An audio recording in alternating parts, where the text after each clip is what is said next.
ఎర్ర రాతితో దేవతలు కట్టిన ఆలయం. ఇక్కడ చేపకు జీవం వస్తే కలియుగం అంతమే. ఆ ఆలయం ఎక్కడో తెలుసా? సౌమ్యనాథస్వామి దేవాలయం. తెలుగు రాష్ట్రాల్లో చాలా మందికి ఈ ఆలయం గురించి తెలియదు. తిరుపతి వెంకటేశ్వర స్వామిని పోలిన విగ్రహ రూపంలో ఉంటాడు ఇక్కడ శ్రీ మహావిష్ణువు. అంతేకాదు, ఈ ఆలయం పూర్తిగా ఎర్రరాతితో నిర్మించి ఉంటుంది. స్వయంగా దేవతలే ఈ ఆలయాన్ని నిర్మించారని, 11వ శతాబ్దం నుంచి ఈ ఆలయం ఉందని, ఈ ఆలయాన్ని అన్నమాచార్యులు కూడా దర్శించుకునేవారని, ఇక్కడ 108 ప్రదక్షిణలు చేస్తే సౌమ్యనాథస్వామి కరుణిస్తాడని నమ్మకం. అసలు ఈ గుడి ఎక్కడ ఉందో, ఆలయ చరిత్ర ఏంటో ఈ వీడియోలో మనం తెలుసుకుందాం. ఆంధ్రప్రదేశ్లోని అన్నమయ్య జిల్లా నందలూరు మండలంలో ఈ సౌమ్యనాథస్వామి దేవాలయం ఉంది. ఇక్కడ శ్రీ మహావిష్ణువు సౌమ్యనాథస్వామిగా అవతరించి కోరిన కోరికలు తీరుస్తూ ఈడేర్చే స్వామిగా పూజలు అందుకుంటున్నాడు.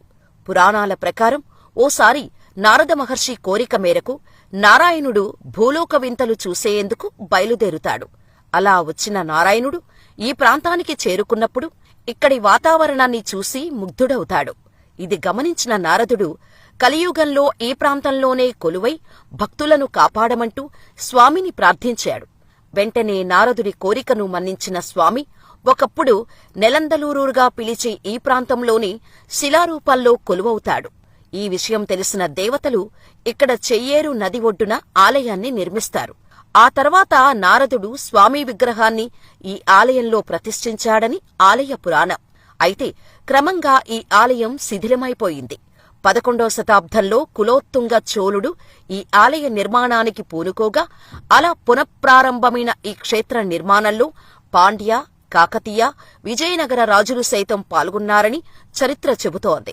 ఇక్కడి గర్భగుడిలోని స్వామి విగ్రహం 7 అడుగుల ఎత్తుతో తిరుపతి వెంకటేశ్వర స్వామిని పోలినట్టుగా ఉంటుంది. గర్భగుడికి ఆలయ ప్రధాన ద్వారానికి మధ్య 120 గజాల దూరం ఉన్నా ద్వారం నుంచి మూలవిరాట్టు రూపం చాలా స్పష్టంగా కనిపిస్తుందని అంటారు.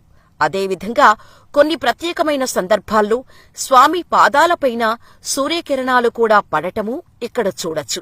ఆలయానికి వచ్చిన భక్తులు మనసులో ఏదైనా అనుకుని స్వామిని ధ్యానిస్తూ 9 సార్లు మందిరం చుట్టూ ప్రదక్షిణలు చేస్తే ఆ కోరిక చాలా తక్కువ సమయంలో నెరవేరుతుందని, ఆ తర్వాత భక్తులు 108 ప్రదక్షిణలు చేసి తమ మొక్కులు చెల్లించుకుంటారని చెబుతారు ఆలయ పూజారులు. తాళ్లపాకకు 5 కిలోమీటర్ల దూరంలో ఉండే ఈ ఆలయాన్ని ఒకప్పుడు అన్నమాచార్యులు రోజూ దర్శించుకునేవారని, స్వామిపైన 16 కీర్తనలు కూడా రాశారని అంటారు. ఇలా శతాబ్దాలుగా ఈ ఆలయం విష్ణుభక్తులకు అతి ముఖ్య